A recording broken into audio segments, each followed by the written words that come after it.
Sa nakaraang Reels video natin ay napag-usapan natin kung paano ang tamang paglinis ng ating Messenger application. Ngayon may nagtatanong naman kung paano naman daw linis ang ating YouTube application. Ngayon kung hindi nyo rin ito alam, panoorin nyo lamang at sundan nyo ang susunod na video. Open lang natin ang ating YouTube application. Pindutin natin ang ating profile photo na nandito sa baba. Pindutin natin ang settings icon.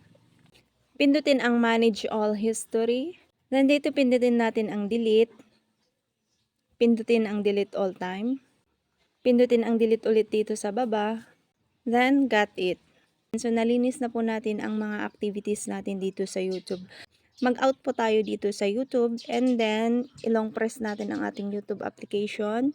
Pindutin ang app info. Pindutin ang storage usage. Pindutin natin ang clear cache. And so, napansin nyo dyan, nag 0 bytes na po siya. And nabawasan din ang na-consume nating storage sa ating YouTube application.